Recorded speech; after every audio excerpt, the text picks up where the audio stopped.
दोस्तों, एक 21 साल का नौजवान जब 70 साल की करोड़पति औरत से शादी करता है, तो 7 दिन बाद वह हैरान रह जाता है। उसके पैरों तले जमीन निकल जाती है। आखिर ऐसा क्या हुआ? विकास शर्मा, एक 21 साल का नौजवान, जिंदगी के बोझ तले दबा हुआ था। उसकी मां सविता देवी एक गंभीर बीमारी से लड़ रही थी। डॉक्टरों ने कह दिया था कि अगर तुरंत महंगा इलाज नहीं करवाया गया तो उनके बचने की उम्मीद बहुत कम है। दूसरी ओर उसकी 18 साल की बहन प्रतीक्षा, जिसने मुश्किल से एक मौत कॉलेज में दाखिला लिया था, फीस ना भर सकने के कारण पढ़ाई छोड़ने के करीब थी। विकास खुद कानून की पढ़ाई कर रहा था और साथ ही एक मामूली सी इंटर्नशिप भी करता था, लेकिन उसकी कमाई से घर का खर्च मुश्किल से चलता था। ऊपर से उसके पिता के जमाने का भारी कर्ज अब उसके सिर पर था। कर्ज देने वाले रोज धमकियां देते, मां की दवाइयां उधार लेनी पड़ती और बहन के लिए किताबें खरीदना भी एक सपना बन चुका था। एक दिन जब विकास एक सस्ती चाय की दुकान पर खड़ा अपनी जिंदगी की परेशानियों में उलझा हुआ था, उसे महसूस हुआ कि कोई उसे गौर से देख रहा है। उसने आहिस्ता से सिर उठाया तो देखा कि सामने एक बारूक महिला खड़ी है, जिसकी उम्र तकरीबन 70 साल के आसपास थी। उनकी शख्सियत ऐसी थी कि कोई भी उन्हें नजरअंदाज नहीं कर सकता था। सफेद रंग, कीमती साड़ी, हीरों से सजे नफीस जेवरात और आंखों में झलकता वकार। विकास को समझ में नहीं आया कि इतनी बड़ी हस्ती वहां क्या कर रही थी और वह उसे क्यों देख रही थी। तुम्हारा नाम विकास शर्मा है, औरत की आवाज गहरी थी। तुम्हारी मां सविता देवी गंभीर बीमारी से लड़ रही हैं और तुम्हारे सिर पर भारी कर्ज है। विकास के हाथ से चाय का गिलास छूट गया। आप कौन हैं? उसने घबराकर पूछा। अनुराधा देवी मुखर्जी औरत ने अपना नाम बताया। शायद तुमने मेरे बारे में सुना होगा। विकास को याद आया। मुखर्जी ग्रुप ऑफ इंडस्ट्रीज, देश के सबसे बड़े कारोबारी ग्रुपों में से एक, जिसकी मालकिन थी अनुराधा देवी मुखर्जी। अरबों की दौलत, हाई प्रोफाइल पार्टियां और बेशुमार विवादों से भरा हुआ नाम। लेकिन उस वक्त वो यहां क्या कर रही थी और उसे इतनी निजी बातें कैसे मालूम थी? आप मुझसे क्या चाहती हैं? विकास ने शक से पूछा। अनुराधा देवी ने गहरी सांस ली और कहा, शादी। विकास को लगा कि उसने कुछ गलत सुना है। क्या? हां, मैं तुमसे शादी करना चाहती हूं, अनुराधा देवी ने सपाट लहजे में कहा। विकास के पैरों तले जमीन निकल गई। क्या यह मजाक था? 70 साल की एक अरबपति औरत एक 21 साल के जद्दोजहद करते नौजवान से शादी करना चाहती थी। यह कोई मजाक है? उसने हैरानी से पूछा। नहीं, अनुराधा देवी का चेहरा संजीदा था। अगर तुम मुझसे शादी करोगे तो मैं तुम्हारी मां का पूरा इलाज करवाऊंगी बहन, कि पढ़ाई का खर्च उठाऊंगी और तुम्हारे सारे कर्ज चुका दूंगी। विकास को लगा जैसे वह सपना देख रहा हो। बदले में मुझे क्या करना होगा? कुछ नहीं, बस मेरे कानूनी पति बनना होगा। शादी सिर्फ कागजात की हद तक होगी। तुम्हारी जिंदगी पर कोई पाबंदी नहीं होगी। तुम्हें पूरी आजादी मिलेगी। यह प्रस्ताव विकास के लिए किसी ख्वाब से कम न था, लेकिन उसके दिल में एक अजीब सा डर बैठ गया। यह औरत जो देश की सबसे अमीर खातून थी, शादी क्यों करना चाहती थी? क्या तुम्हें कुछ वक्त चाहिए? अनुराधा देवी ने पूछा। विकास को समझ नहीं आ रहा था कि क्या जवाब दें। वह जानता था कि यह प्रस्ताव किसी जाल की तरह लग रहा है, लेकिन यह भी सच था कि अगर उसने हां कर दी तो उसकी मां को जिंदगी मिल सकती थी, बहन का भविष्य बन सकता था और उसकी जिंदगी बदल सकती थी। लेकिन क्या यह सब इतना आसान था? उसने गहरी सांस ली और कहा, मुझे सोचने के लिए वक्त चाहिए। अनुराधा देवी हल्का सा मुस्कुराई। ठीक है, लेकिन याद रखना कि यह प्रस्ताव हमेशा के लिए नहीं रहेगा। यह कहकर वह धीरे से अपनी महंगी कार में बैठी और रवाना हो गई। लेकिन विकास के दिल और दिमाग में हजारों सवाल छोड़ गए। क्या यह सौदा वाकई इतना आसान था या इसके पीछे कोई गहरा राज छिपा था? विकास को अब तक यकीन नहीं हो रहा था कि उसकी शादी 70 साल की करोड़पति महिला अनुराधा देवी से हो चुकी है। सब कुछ इतनी तेजी से हुआ कि उसे समझने का मौका ही नहीं मिला। कोई धूम धड़ाका, न कोई रस्म रिवाज, बस कुछ कानूनी दस्तावेजों पर हस्ताक्षर और गवाहों की मौजूदगी में उसकी किस्मत बदल गई थी। अब वह उस शानदार हवेली का कानूनी मालिक भले ही ना हो, कम से कम एक महत्वपूर्ण हिस्सा जरूर बन चुका था। जब विकास ने पहली बार हवेली में कदम रखा तो उसकी आंखें चौंधी आ गई। यह कोई आम हवेली नहीं थी, बल्कि एक महल जैसी भव्य इमारत थी। इतिहास की गवाही देती हुई, समय की परछाइयों को समेटे हुए विस्तृत संगमरमर की दीवारें, ऊंचे ऊंचे स्तंभ जिन पर नफीस नक्काशी, पुराने जमाने के झूमर जिनकी रोशनी अब भी धीमी धीमी चमक रही थी। दीवारों पर महंगे विदेशी चित्रकला के नमूने, कुछ राजाओं महाराजाओं की तस्वीरें और कुछ अजीब सी मूर्ति जैसी आकृतियां। ऐसा लगता जैसे इन तस्वीरों में हवेली की कहानियां कैद हों। विकास आगे बढ़ता गया। उसके कदमों की आवाज विशाल खामोशी में गूंज रही थी। फर्श पर बिछी कमती ईरानी कालीनें वक्त की अमीरी का सबूत दे रही थी, लेकिन हवेली के अंदर एक अजीब सी ठंडक थी, जो मौसम की वजह से नहीं बल्कि किसी अनदेखे डर की वजह से महसूस हो रही थी। हवेली के नौकरों का रवैया भी कुछ अजीब सा था। सबसे पुराना नौकर हरिशंकर लगभग 60 से 65 साल का एक झुर्रियों भरा दुबला पतला आदमी था। उसकी आंखों में हमेशा एक सहमा हुआ भाव रहता। जब भी विकास उससे कुछ पूछता, वह पहले इधर उधर देखता, जैसे तय कर रहा हो कि कोई सुन तो नहीं रहा। प्रीमा हवेली की मुख्य नौकरानी बहुत कम बोलने वाली थी। जब भी वह विकास के सामने आती, नजरें झुका लेती और जल्दी जल्दी अपना काम निपटाकर चली जाती। उसकी आंखों में भी कुछ ऐसा था जो विकास समझ न सका। वह डर था या गहरी उदासी। कोई भी बिना वजह विकास से बात नहीं करता था। हवेली में जितने लोग थे, उससे कहीं ज्यादा खामोशियां थीं।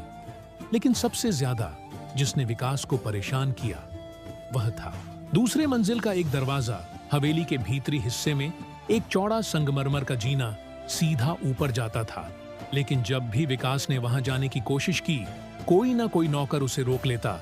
ऊपर जाना मना है। बाबूजी, हरिशंकर ने कहा। क्यों?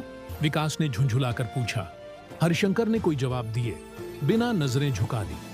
ऊपर जाने वाली सीढ़ियों के अंत में एक बड़ा सा काला लकड़ी का दरवाजा था। ऐसा महसूस होता जैसे अंधेरे ने उसे अपने अंदर कैद कर रखा हो।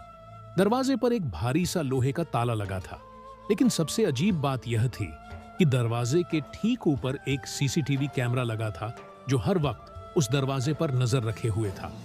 विकास को झटका लगा। अगर दरवाजा बंद ही रखना था, तो उस पर निगरानी की जरूरत क्यों थी? क्या उस दरवाजे के पीछे कोई रहस्य छिपा हुआ था? पहली ही रात विकास को कुछ अजीब सी आवाजें सुनाई दी। घड़-घड़, टिक-टिक, जैसे कोई लकड़ी पर धीरे धीरे चल रहा हो। यह आवाज दूसरी मंजिल से आ रही थी। विकास उठा और बाहर निकला। जैसे ही उसने ऊपर जाने की कोशिश की, हरिशंकर सामने आ गया। आप यहां क्या कर रहे हैं बाबूजी? विकास चुप हो गया। हरिशंकर की आंखों में हल्की सी घबराहट थी। रात को यहां मत निकला करें, उसने धीरे से कहा और वापस चला गया। लेकिन विकास को उस रात नींद नहीं आई। वह जानना चाहता था, आखिर दूसरी मंजिल के उस बंद दरवाजे के पीछे है क्या?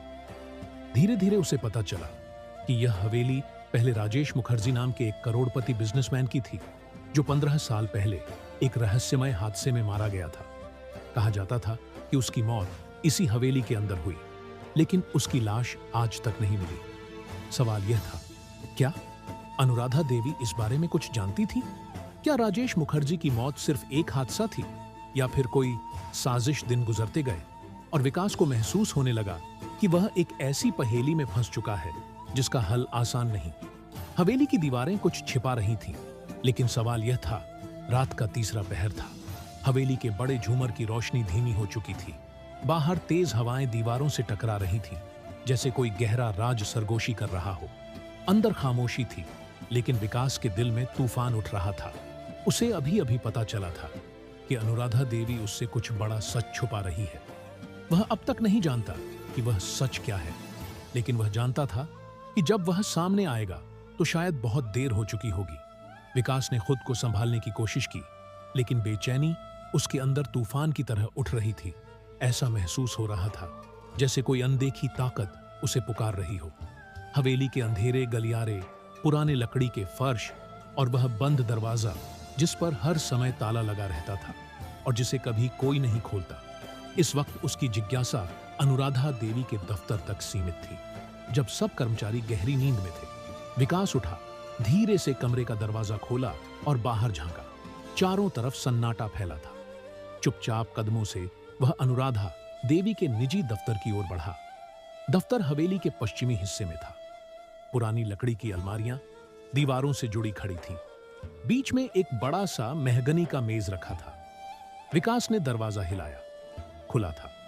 वह दबे कदमों अंदर दाखिल हुआ। कमरे में धीमी सी रोशनी जल रही थी। अलमारियों में ढेरों फाइलें रखी थी, जिन पर मोटे अक्षरों में बिजनेस डील्स और प्राइवेट कॉन्ट्रैक्ट्स लिखा था। लेकिन उसकी नजर सीधे मेज पर जा पड़ी।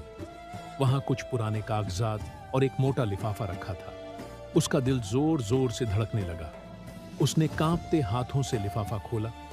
अंदर से कुछ पुरानी तस्वीरें निकली। उन तस्वीरों में दो लोग खड़े थे।